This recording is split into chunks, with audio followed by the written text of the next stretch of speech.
Hey everybody, welcome to episode 27 of the Let's Talk Weekly podcast. This is Chancellor D here with Delta Major. Hey guys! And we talked about a lot of things, and this is another two-part conversation. Hi guys and girls, boys and girls, welcome to the podcast. I'm Delta Major.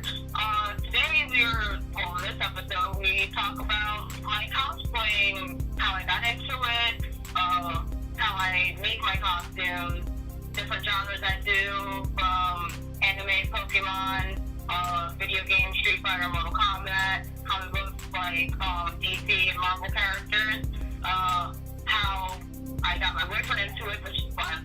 If you know somebody trying to get into cosplay, they'll do it. Who doesn't want to dress up? Come on. And yeah, we go off a lot of tangents. I know you guys like tangents. Come on. So it's like,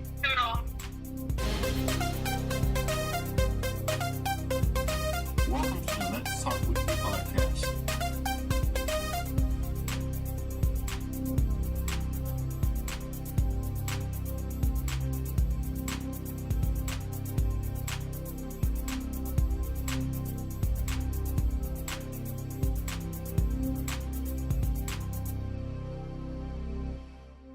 Well, first of all, I want to say thank you, Delta Major, for joining us on another episode of the Let's Talk Weekly podcast. no problem. Yeah. Glad to be here on this podcast. Yes. This is like, I don't know, I feel like I've been doing like a cosplayer series or something like that as of late, but I'm enjoying like talking to people and letting them tell their cosplayer stories or just stories about themselves and what they do. Have a good day. I do a lot of stuff. So let's start like off like from the beginning. Like, can you tell us like what is like your origin story? As in how I got into cosplay? Yes. It was 2009, and I went to the New York City Halloween parade, and I went as Mystique. That was my first costume that I actually like made on my own, didn't buy. So I made that, and it was like right after either I think the second X-Men movie came out. So like there were a bunch of like other people just like Wolverine and Storm. So and I found the like original robes there. It was amazing, and I was like, oh, this could be a thing I can do. So I'm getting good feedback. And I took it to New York Comic Con in 2010, and ever since I've been cosplaying and going to cons. Awesome. So like, did the movies inspire you? Was it the comic books, or is it like the character in general, like the start, or why you chose Mystique? I hate the term fake geek girl or fake fanboy or whatever, but I literally grew up with X-Men, comic books, video games. My whole family is a bunch of geeks. Like, I grew up with this little, like, my dad had every game system, so did my uncles. My dad collected comics and figurines. So, like, this is nothing new to me. Like, I was always into it, but I found cosplay in 2009. But I always loved Mystique. I'm like, who wouldn't want to, like, you're a little girl, and you're looking up, like, oh, I can cause even more trouble by shape-shifting. Like, yes, Storm was, like, she looked like me. It was cool to control leather. Who wants to control leather when you can look like Murphy and want to cause as much trouble or good as you want? Right. It's like, you know, like the reception to your Mystique cosplay went over pretty well. So like that, like, did you have like reservations beforehand, or were you just like, hey, I'm gonna go with it first? I was just like, I've never seen her done before, and like, she was always my favorite. So when I did take it to con, I got surprisingly really, really good feedback from people. And as I recall, I was the only Mystique there. Okay. Like for a long time, I was like the only Mystique that people even told me I was the only Mystique they've seen, and then now like everybody does her. So I kind of in my head feel like I started it in like the New York City area. Mm-hmm. Makes sense, because it's like something I've noticed recently, like with like I hate to use the word onslaught of movies, but the onslaught of superhero movies is like, as soon as a character comes out, everyone's now like, I want to cosplay as that person. And I'm like, yeah, you know, that's usually how it is. But like I I saw what they did in the movies and I hated it. I'm like, she's sexy as it is with the white dress and the guns and the skull and the high boots and all this. You don't have to make her naked. Like, yes, I get that she has, like, chromatophore cells that can turn her into somebody else, but they managed to make it work in the comics, so I didn't understand why she had to be naked in the movies. No, that's something I kind of wondered too, but I'm not going to bash the company in particular because people don't like their most recent movie, but, you know. That movie, I just didn't like the direction, like, she could have been so badass with that white dress on, like, that's just my preference, that's just me. Mm-hmm. True, I mean, well, let me ask, did you like how they did, was it Days of Future Past? To an extent. Okay. They made her seem really weak and dependent, which she has never been. Mm-hmm. So, like, just a little off on it. Just like, well, because I know in First Class, they were building the stories. And like showing you how everybody got their name and whatnot. Her storyline was a little skewed because she didn't have that kind of connection with Xavier way back when, but it's movies, they gotta do things to keep the mainstream happy. Yeah, I'm not going to talk about why I have a problem with First Class, but no, actually, I'll talk about it. It's the fact that we have Scott Summers' brother older than Scott Summers, and I'm like, wait, that's wrong. That's the thing. Okay, see, I'm like that with a lot of movies too. Like, I'm like, 'cause I understand you're trying to like broaden it out and like it's not the same universe as in the comics, but you have diehard comic fans that are going to see this, so they know what's going on. Like, they know the storyline, so like when you skew it, like Nessence was, I feel like we get butthurt a little bit. But just like, what happened? This is not what I know. That's not right. So. And I think with like the public opinion of how Apocalypse looks in the next movie, like comparing him to Ivan Ooze, like my only thought is this could be his first form, and that he'll probably evolve as a character throughout the movie. That's what I'm hoping. Yeah, because if you know his history, like he was like pharaohistic and like very like tribal and earthy seeming. So I guess they were leaning more towards that. In the comics, they made him more like armored and like kind of futuristic cyborg kind of way looking. Right. If that makes sense, but listen, it's how it was. Like I said, they gotta please things, and sometimes they don't get licensed to things that they want to update it and make it new for like a newer audience. Mm-hmm. Maybe it'll evolve in the show. Like, that's just his first form. That's not his final form. We don't know. Yeah, I mean, I'm hoping, but if it's not, and I have hope for the movie. I mean, even looking at Deadpool, and like that from the trailers seems to be right. Yeah, the Deadpool was on point from what I saw. And I don't know if I told you this. I'm a costume major. I work in my school's theater department, and I do costuming for theater. So I understand like making things in order to appeal to a certain thing, but when we do costuming for shows, we do our research for as accurate as possible. We did a doll's house, and all the girls, of course, said it to the max, couldn't breathe, but that's what they wore back then for that era. So I'm really like a stickler for accuracy. So I don't know. Like, I understand them like trying to update it and put a new twist on it. Mm-hmm. At least it was the right color. Sure. Well, I guess it's how it appeals, but I'm gonna ask you a question. Like you said, you're in school, so is that your major? Yes, I'm a theater major and a classics major. I'm double majoring. All right. So what is it that you want to do? Either work in Greece or Rome at like archaeological sites, or like just like focusing on the mythos of like Greek mythology and like where it came from, like visiting sites of where certain myths happen. Or my main one is to work in Broadway costuming and makeup and that kind of theater kind of stuff, or in Hollywood doing film makeup. I actually kind of want to go on Face Off one of these days.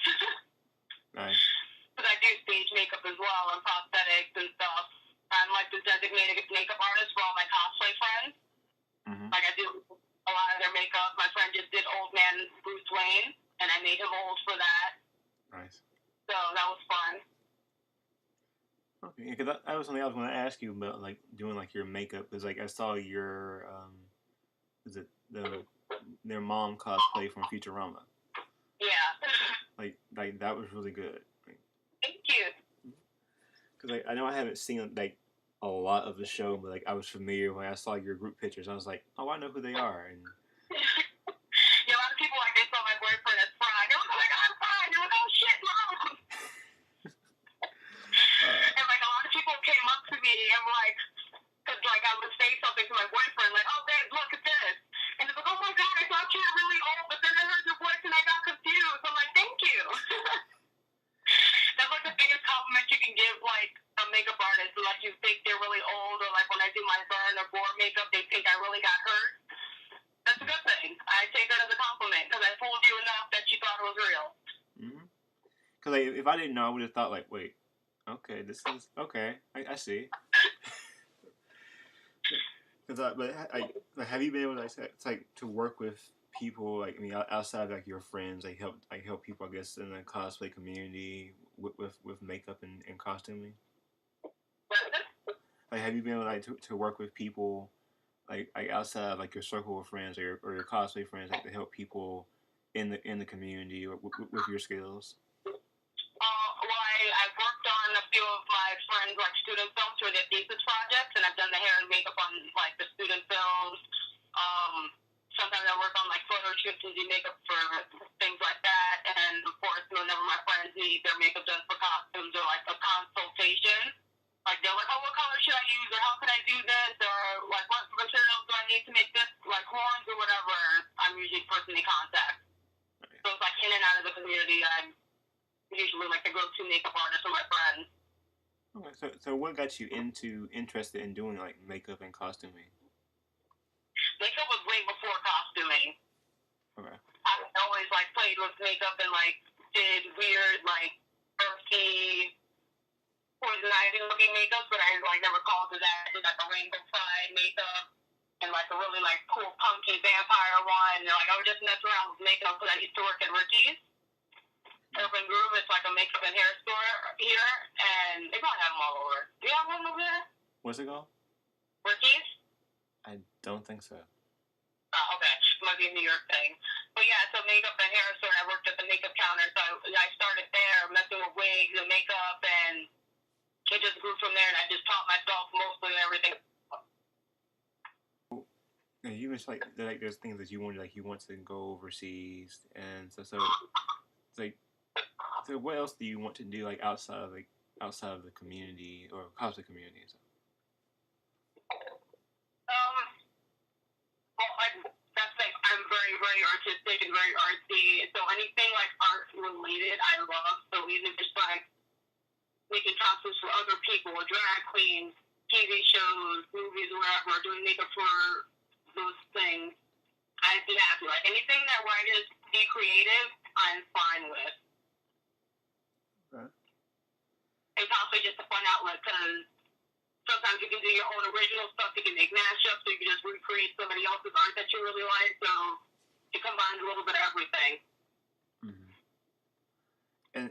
And mashups was something I do want to talk to you about because I think the first time I saw the pictures, I think it was you and your boyfriend. Was it Jafar, Two-Face, Harley, and Quill DeVille picture? Yeah. Because I think I saw that on Jason David Frank's Facebook page, and I was like, okay, like this is cool because like one of the things I do enjoy is looking at like crossover cosplays. So yeah, we were surprised because we did that at Wizard World Philadelphia this year, and we got such great feedback because my boyfriend's costume is very deceiving because if you're on like his left side, all you see is Jafar, and if you're on his right side, all you see is Two-Face. So some people were approaching the right or left, they're like, oh no, and then like he turned towards them, and it's like, oh snap, that's amazing. And then people would see me from behind and just see the fur coat and the hair, and like koalas, and they turn around and see the whole look, and I'm like, oh, that's so cool. So when we entered the contest, and Jason Day was like, he was asking us questions. And he took our picture. I was like, I didn't even think it'd end up on the web, like his page, and then people were tagging me that it was on the page. I was like, oh snap! This is so cool. I'm glad everyone liked it. What was it about? I'll start with putting those two characters together, or those four characters together into two. Okay, well, it started with me. I always had this idea to do a Harley Quinn, because I was actually a gymnast in high school, like she was. Our colors were red and black. So I was like, I was going to do Harley Quinn, but as I went to college, I thought she was like done over and over again. I felt like she was like a overdone character, so I wanted to put a nice, fun twist on her and like do a cosplay with something that like nobody's ever seen before. I was like, what would go together? I'm like, I know Marvel owns Disney, but who cares? So I was like, what character looks like her, kind of acts like her, is like same like neurotic and crazy? So I was like, Cruella, because I always loved Cruella. She was a diva, she's crazy. She wanted the puppies for the fur. I love puppies though. I would never do that, but still, she was a fun character. So I was like, they have very similar colors. Don't laugh at me. No, I'll tell you. So I decided to have the same colors, red, black, and white. I combined the two of them, and it worked out. And I told my boyfriend, like, we're doing a couples cosplay. You need to figure out who you're going to match up with. Who's your favorite DC villain? He's like, Two-Face. I'm like, all right, who's your favorite Disney villain? He's like, just I'm like, done. Let's do this. The reason I was laughing is I was thinking about this past season of Once Upon a Time. That's all I was thinking. I was like, oh. Oh yeah, they rolled her out in that. Yes, I remember. Yeah, and I think when I saw the scene, like her and the dogs, I was like, no, okay. For those who haven't seen it, you have to watch Once Upon a Time. I'm not going to spoil it. Yeah, I'm not there yet. I've heard about it, but don't spoil it.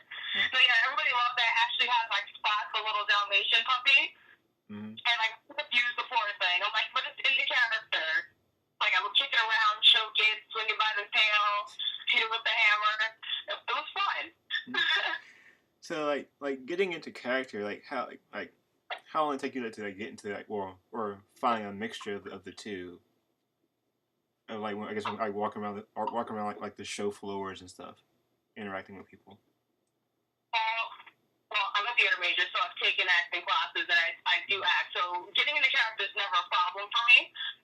Mm-hmm. But it was hard because Cruella's she's a very elite character. She's a diva. She doesn't really smile much. Like, and if it is, it's like a grimace smirk when she's like thinking of something evil. And Holly just always bubbly and hyper and crazy. So I had to find like a balance between the two. Mm-hmm. So I decided to go more Harley in my energy and more Cruella in my behavior. So like when I was posed, it would be very regal posing, but I would have like a dorky smile on my face. So I had to like combine the two somehow. Gotcha. And how was it like for your boyfriend, for him to combine the two characters for him? Well, you took them both for straight face. Well, Two-Face can't really do much on the burn side, so that was good. And Jafar always had like a small look on his face and didn't really smile much unless he was being devious. So most of the time, was pretty straight face. Nice. But he embodied the character really well. Mm-hmm.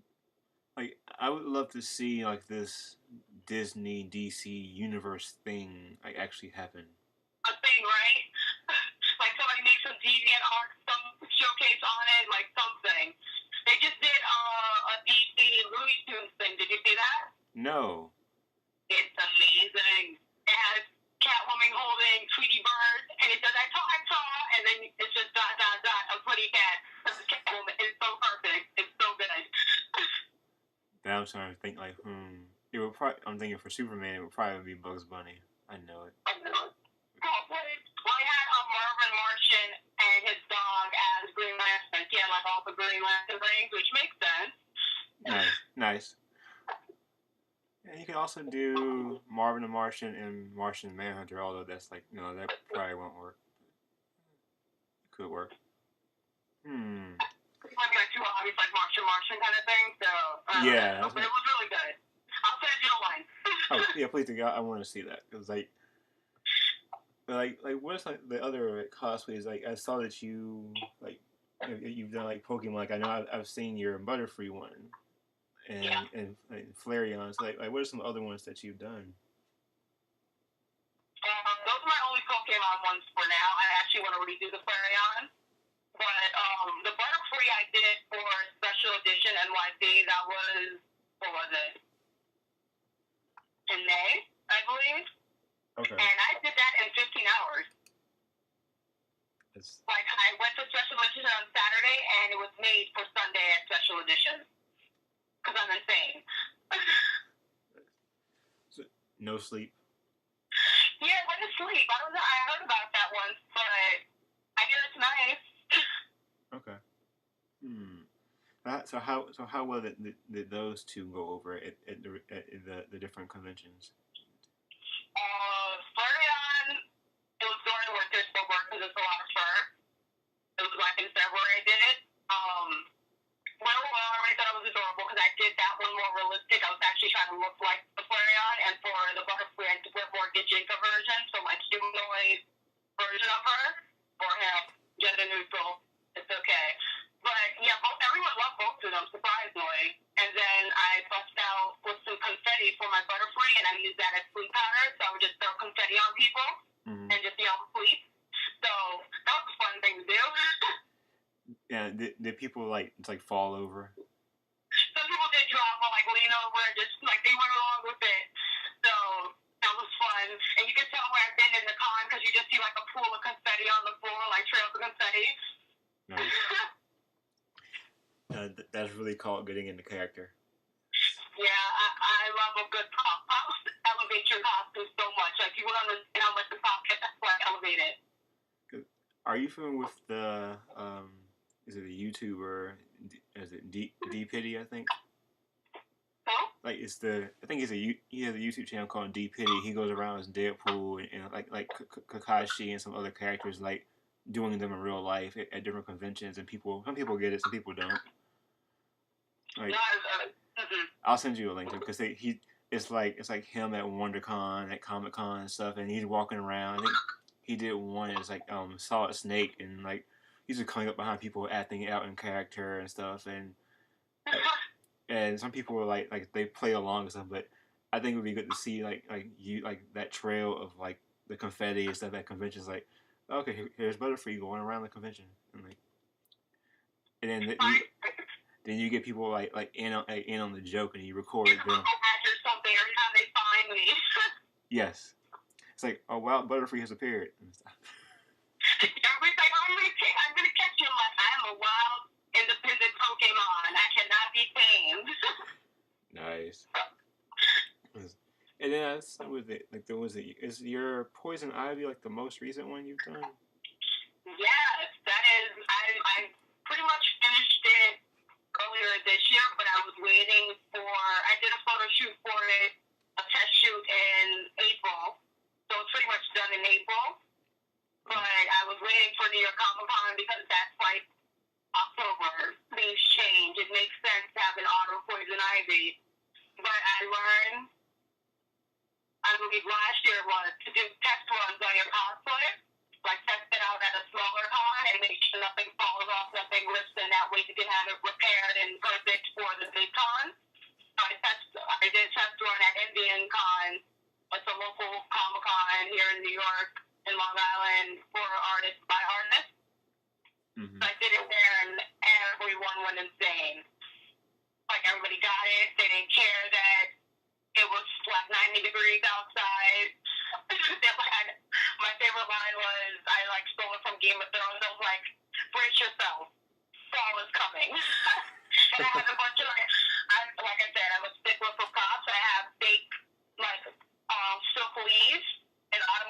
out and throw them. So it looks like it's like raining leaves or like they're just falling out of off the trees. So yeah, that's nice. gonna be another thing. Following trails of leaves at Comic-Con. This is where you'd have like a video of like you just like walking around the show floor and stuff. It's like acting out as Poison Ivy, and just to have like that showdown with Batman. I did find a Batman there, and at the con I went to recently, and there was like a little, I don't even know what the kind of tree was, but it had like burgundy, reddish leaves, and it matched perfectly almost to my vines, and I wrapped the vines around his arm. He held his arm up to the tree, so it looked like the vine was coming out of the tree, wrapped around him, and I'm standing in front looking like I'm control. It was the best shot ever. I love that shot so much. But yes, I can't wait to find Batmans and Jokers and Catwomans and Harleys. Like, so since we know now that Poison Ivy and Harley are a couple, gay lesbians. I forgot that. Oh, I forgot that. I was like, what is it with me and like queer characters? Mystique's bisexual. Dylan Epstein's a lesbian. Harley and Poison Ivy are bisexual. Like, I am all for my queer people. Yes, more queer cosplay.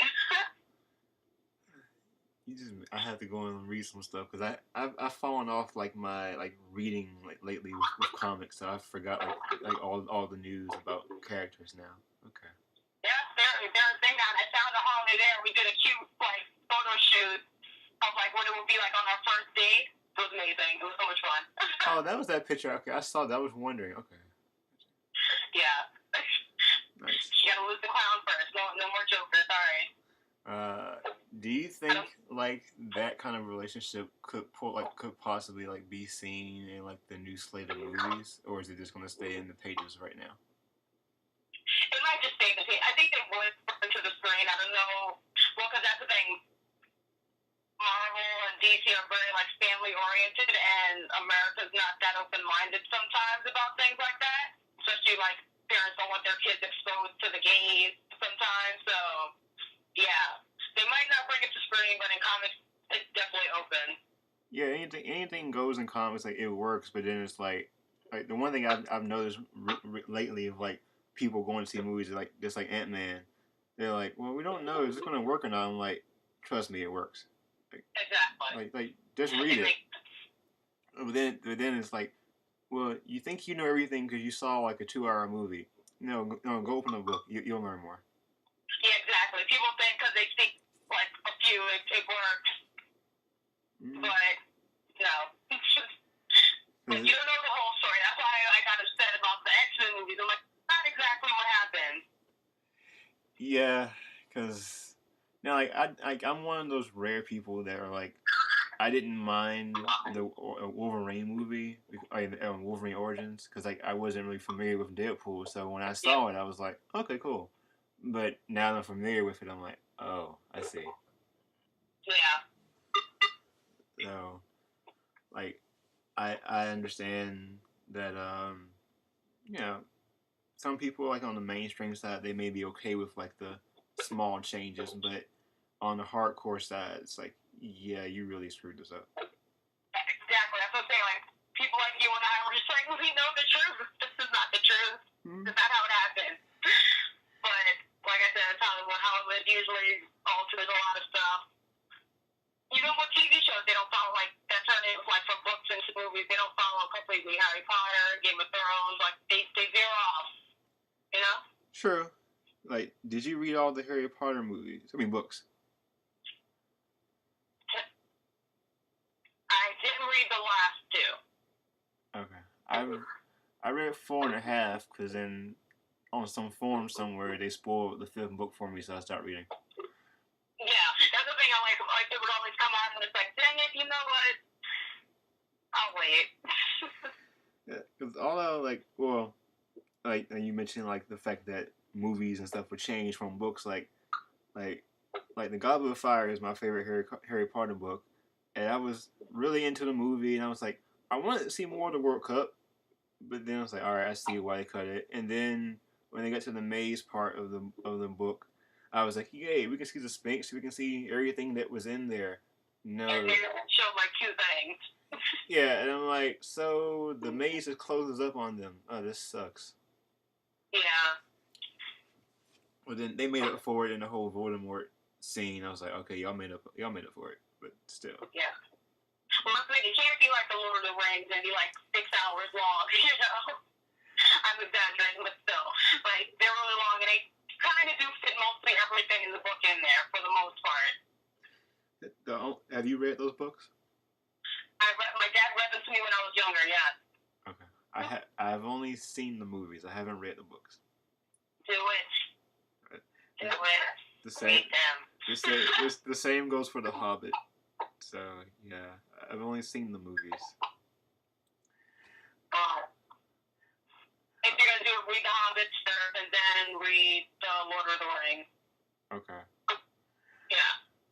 I do, and I know somebody listening to this right now on YouTube was like, blasphemy, he did not read the stuff. He's not a nerd. Yeah. Because the only... Actually, in Wizard World Philly, fun thing, I met the people from the Weta Workshop. They actually do all the makeup for the Lord of the Rings and the Hobbit movies. Nice. So I showed them my makeup. They're like, oh, we're at a con and you're there. We would love you to be our assistant. I was like, hell yes. You're going to tell me twice. Did you get their contact information? Yes, but they're all in New Zealand. So, yeah, unless I move there, that's the only way I'm working there. They could have you, like, you know, when they come to the States or something, like, hey, get you involved. But, yeah, you might want to be in-house. I mean, New Zealand's amazing. I'd love to go there. But not right now. I can't just up and leave, you know? Yeah, because you're still in school, if I'm not correct, right? Exactly. Yeah. You should, you know, get your degrees and, you know, stay your course. Exactly. So, yeah, it's like my friends that know me, like, they know I'm a stickler for education and stuff. Like, you know, if you're in it, don't walk away from it. You know, just finish. I've gotten so many opportunities to do things. I'm like, I gotta finish school first, because yes, this is a fun opportunity now, but when that's done, then what? You know? I mean, as they say, the world is yours. You know, just stay your path.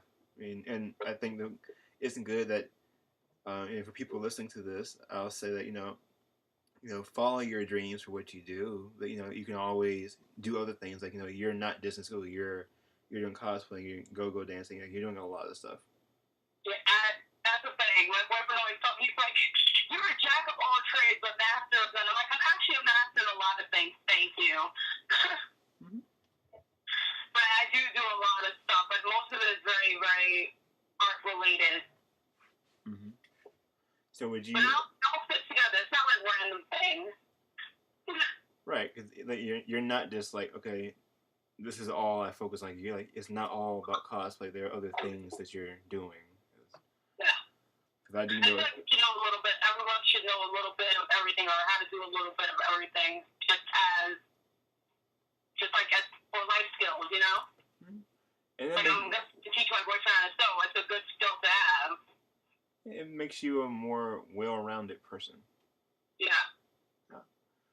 But like, so moving on to other things, like I'm going over like your stuff right now. Like I see that you, and I did mention go-go dancer a few minutes ago. Like how did you get into that? Okay, so always been into artsy things. I danced with Alvin Ailey dance camp, youth camp when I was younger. So, and then from there I got into the actual Alvin Ailey school, so I danced with them from the age of 11 to, I want to say, 16. Yeah. And then in high school I was the captain of the dance team. And then from there, 18 to 19, I taught dance at summer camps and after school programs. So always dance. Got into the racing because I always loved EDM music. Daft Punk is my favorite. Nice. Went to a few raves. They're so good. Oh, love them so much. Went to a few raves. Was danced there. I knew some of my friends, like they were go-go dancers and DJs. They would get me up on stage and dance. And people were like, who's that go-go dancer? And I'm like, I'm not a go-go dancer. And then I got approached by a bunch of like go-go dancing crews. And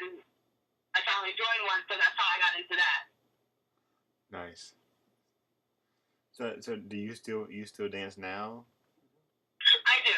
I try to at least. Like, when I was 19, I got diagnosed with lupus and Sjogren's syndrome. So lupus is an autoimmune which makes my immune system attack my body as if it was pathogen. So my immune system attacks my organs and whatever else it wants to do. Like it's not its own, so it doesn't recognize my cells sometimes. And then Sjogren attacks my mucous membrane, so I can't produce tears, and like I get dry mouth a lot, and like really dry skin. Like it's a bunch of nonsense. But you wouldn't tell by looking at me. I tell people, like, don't give me the off face. You look like you're giving me the off face. Don't do it. Don't give me the off face. I'm not. But yeah, I got diagnosed with that. So with both of those, I get a lot of fatigue and a lot of joint pain, and I'm always in some sort of pain.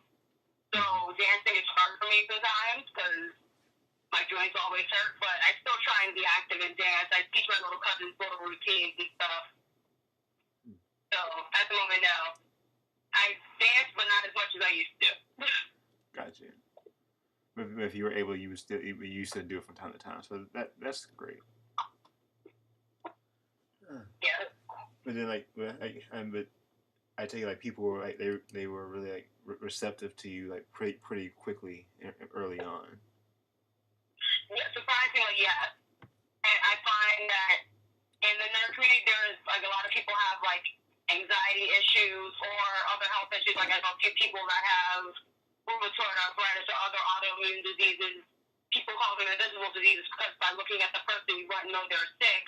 But a lot of these people are like in a lot of pain, but we're still out on the show floor from 10 a.m. to 7 p.m. in costume, in heels, walking around, pushing ourselves because we're doing what we love. And I feel like I got good feedback from that because a lot of my friends knew that was what I was doing and what was going on with me. And they were like, you don't complain, like you would never know. You're still following your dream and doing like all the fun stuff that you want to do and not letting this get in your way.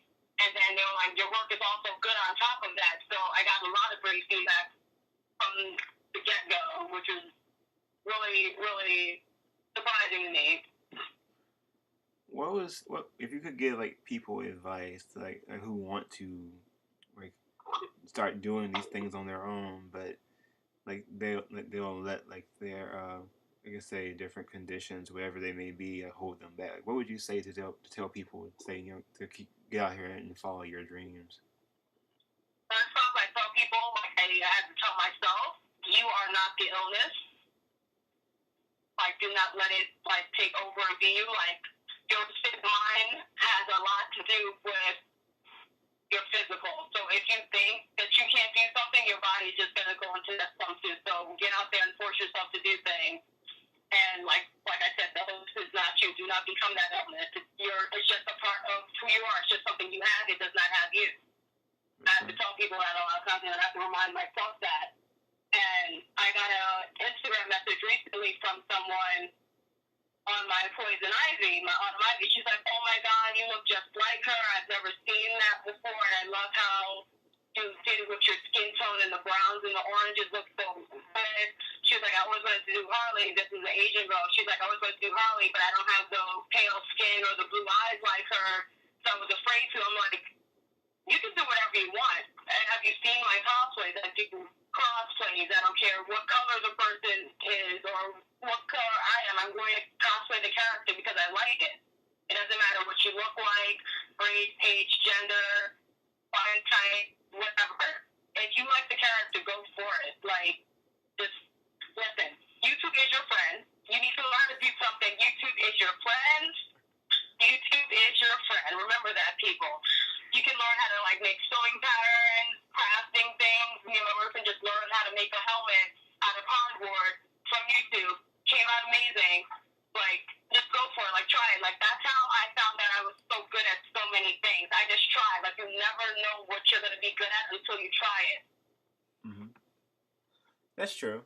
Because I think with people, well, actually, we look at like the word or words geek and nerd. Like everyone is a geek and nerd in their own right to something. Exactly. Everybody's obsessed with something or another, whether it be computers, skating, sports. Like there are sports had this many touchdowns, but I know people are doing that's their nerd thing. That's what they do. Mm-hmm. Everyone's a nerd. It's true. Because like the one thing, you know, like was it like on the mainstream side, sports is the thing that people accept the most. But yeah.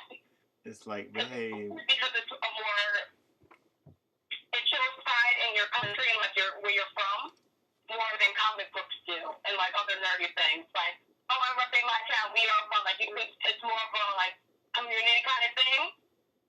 While I have to admit, I used to get mad early on in my cosplaying like stage when I would see people that didn't know anything about comics or weren't really into it until the movie came out.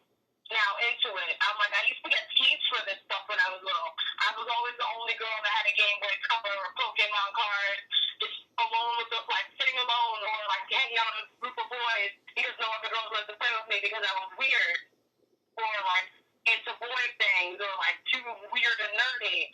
And now like it's cool to be this way. And I'm like, did I miss something?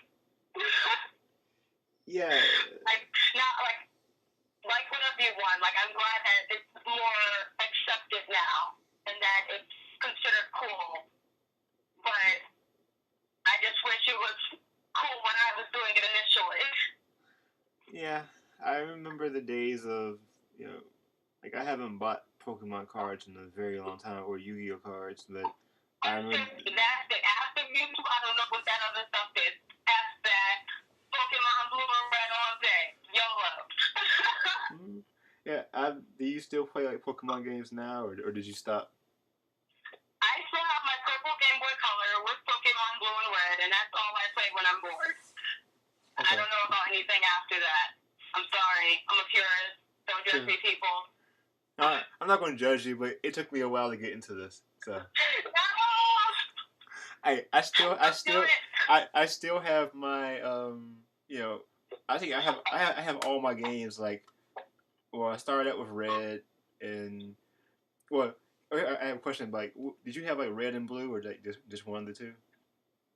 I have the Red and Blue. Now I only have Blue. I don't know where my Red is. Okay. Okay. So, like the glitch in the game, did you use that to your advantage? I'm just curious. My brother taught me how to use the glitches. Yeah, to catch, because it was hard to catch that damn Mew. Fucking Mewtwo, old bitches. I never caught Mew, but I think I learned how to recently, and I'm like, I should try. Yeah, try. It's confusing, but you'll figure it out. Maybe I figured it out like the third time I tried. I'm not telling you anything. I'm not going to spoil it for you, but go. I know. Do it. Because I did the stupid thing of like, Mewtwo is there. I used the Master Ball. I don't know why. I just did. And then, I know. She's shaking her head at me. I know.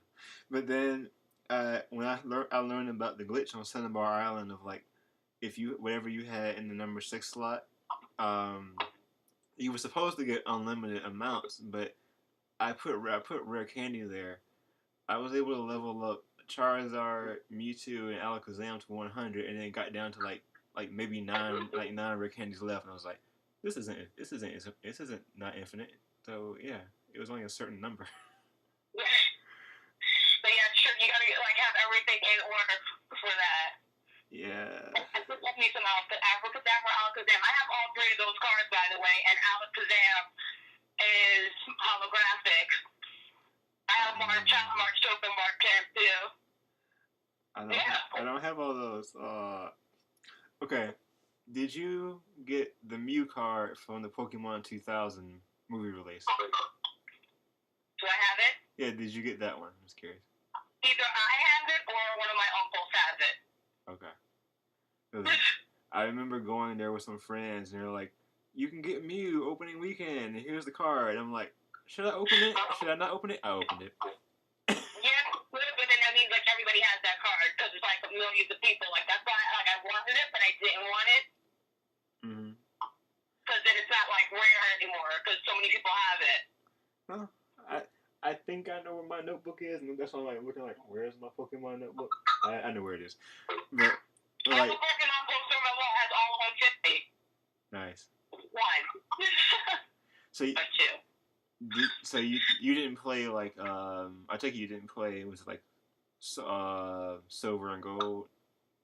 What happened? Did you play Pokemon Silver and Gold, or did you just stop with like Red, Blue, and Yellow? Well, yeah, like Yellow, I started and I was like, but I have my little Pikachu Tamagotchi looking thing, the one that you can shake and give it energy. Remember that old toy? Love that thing. Yeah, I admit I'm still probably one of the few people like that still watch Pokemon today. Like I watch it.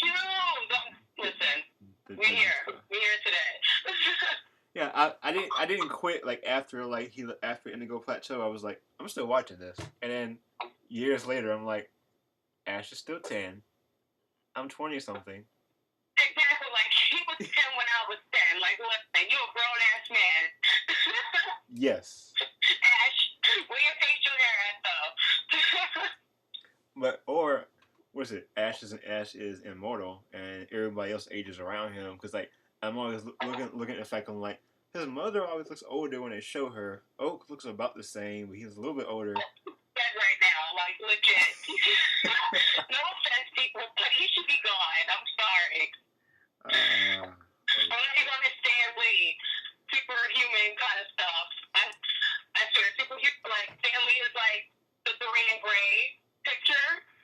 Like his body ages, but he doesn't. Like it's the opposite, you know? It's weird. Are you familiar with the YouTube channel called, I think it's like, his name is Proto Mario, but he does Pokemon theories.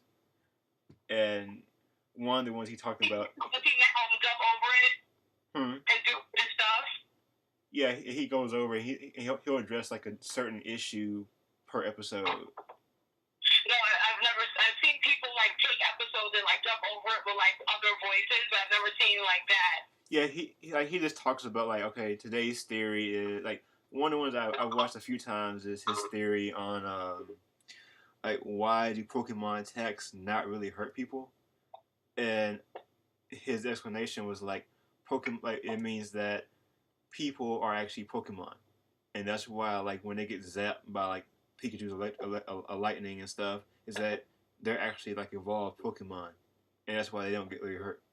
And I was like, oh, that makes sense. With a theory of evolution, like we started as Pokemon and then evolved until we're people. Okay. Yeah. I can dig it. Yeah. I can dig it. I just see where like the connections are made. It makes sense. Okay. Because then and I'll send you a link to that one. But like he did one. What was it?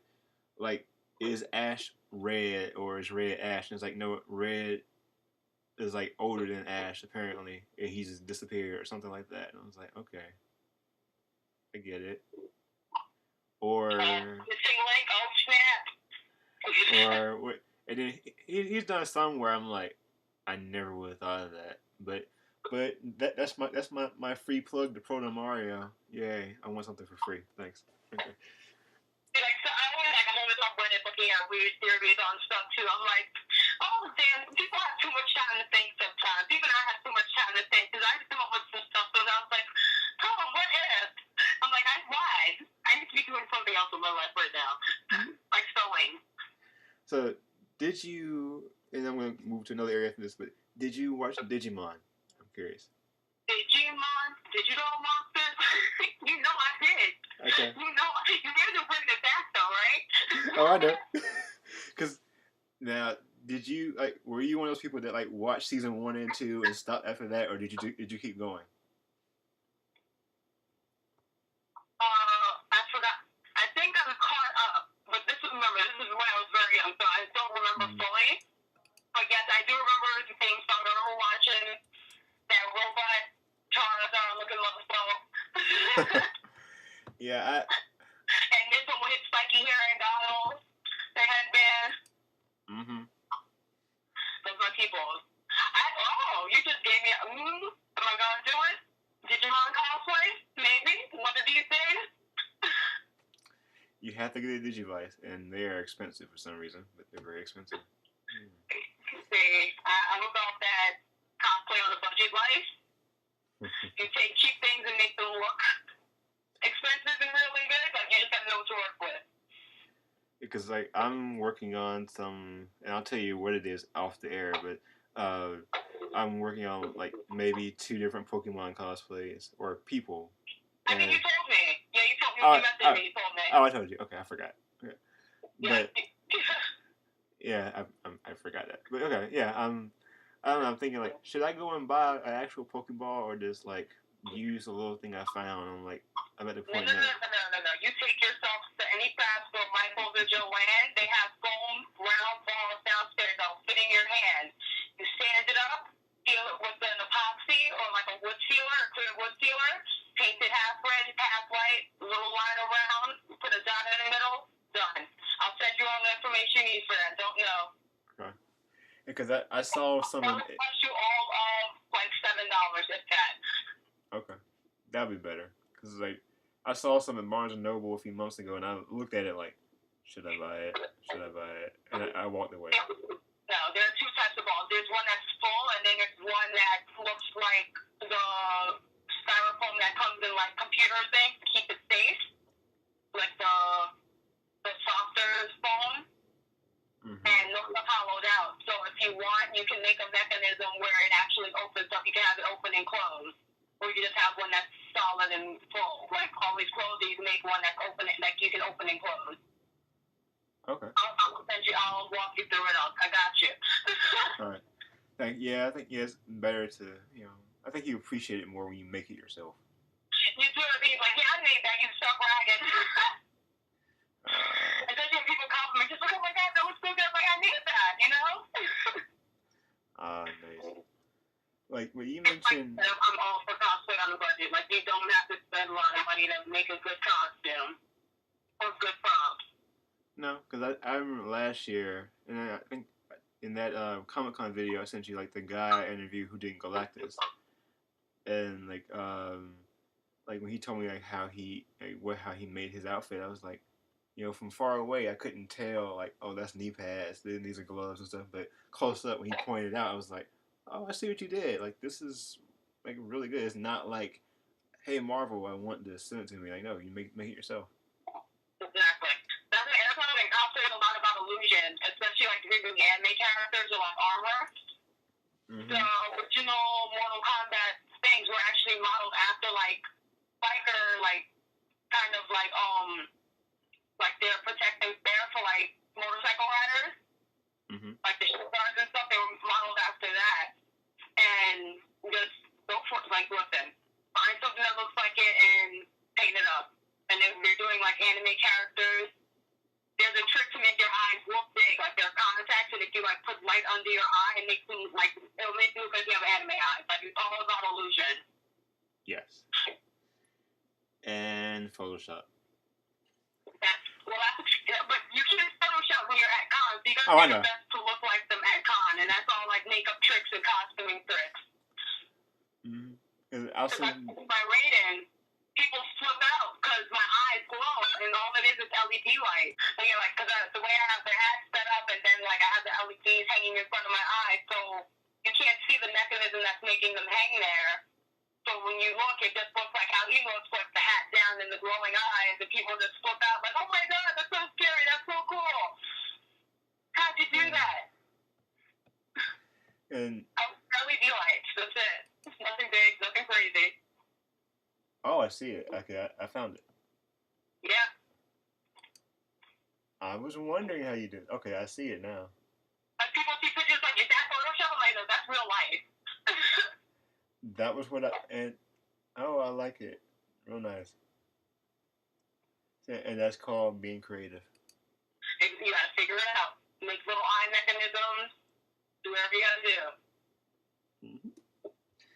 Because and for those who are just listening to this, we're both wearing Doctor Who inspired shirts right now.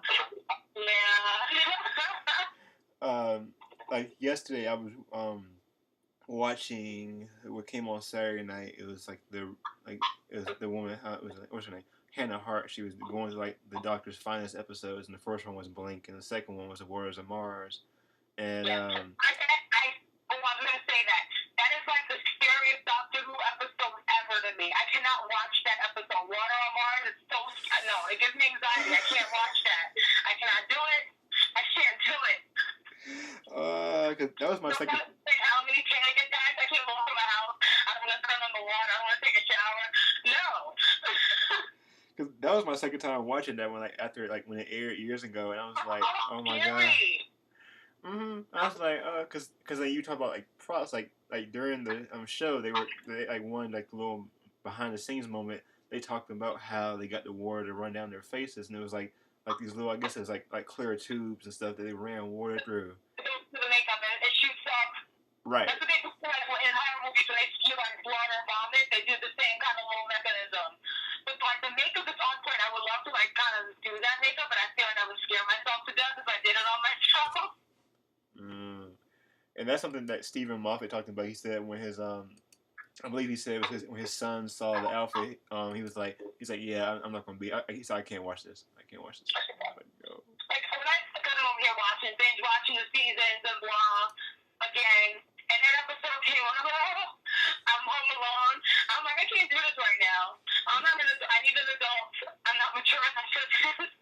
And that one hurt for so many reasons of like not just knowing that, you know, like what happens to people, but knowing like it's a fixed point in time and the doctor's like, I gotta go. I can't stay here.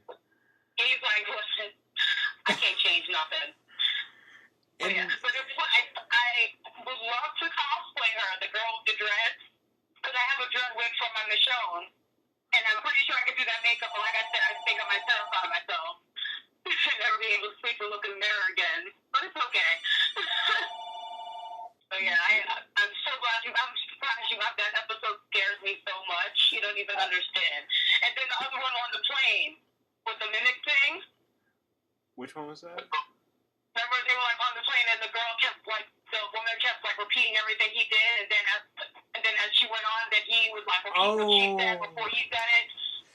Episode, but that one freaked me out too. That one is called Midnight, right? Yeah. That one too. But see, this is why I like children, because children do that. And then I start thinking that they're one of them things. They're like, no, get away from me, child. What about the one of Are You My Mummy? Oh god. That one didn't scare me that much. I'm like, oh, little steampunk gas mouse kid, I like you.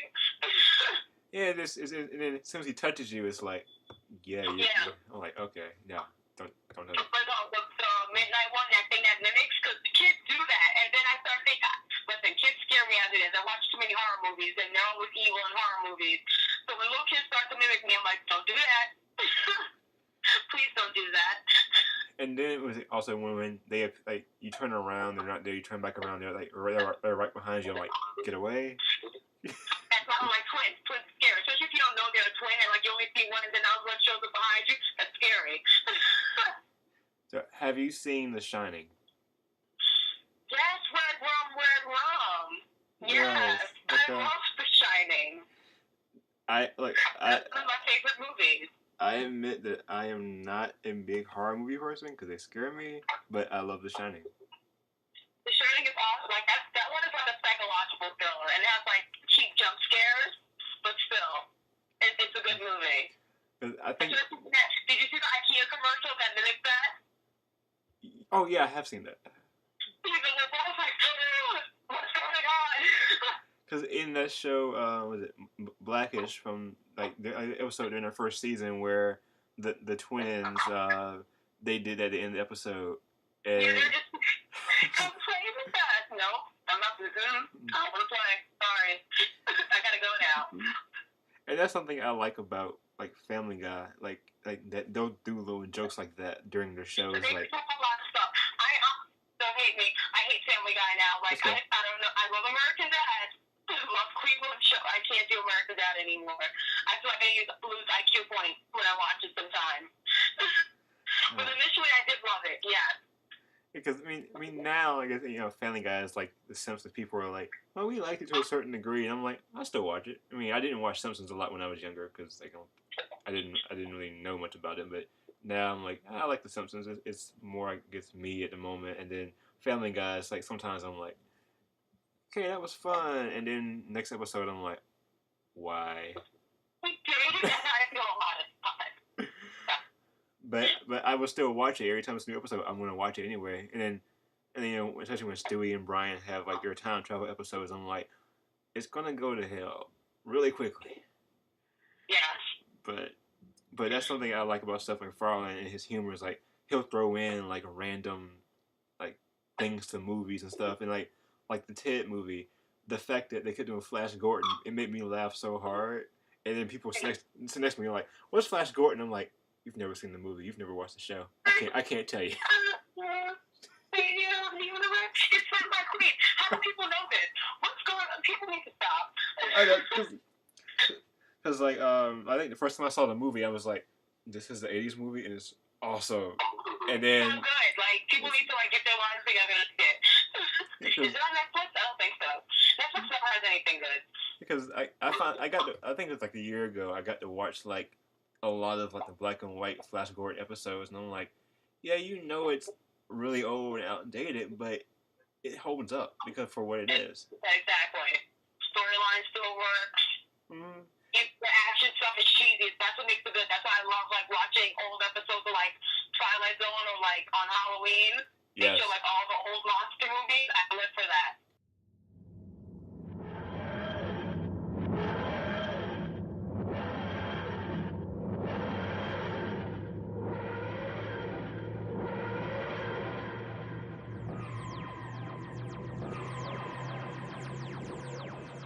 We hope you enjoyed listening to part 1 of our discussion with Delta Major.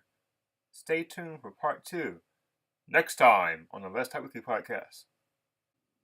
That was maybe a little too dramatic.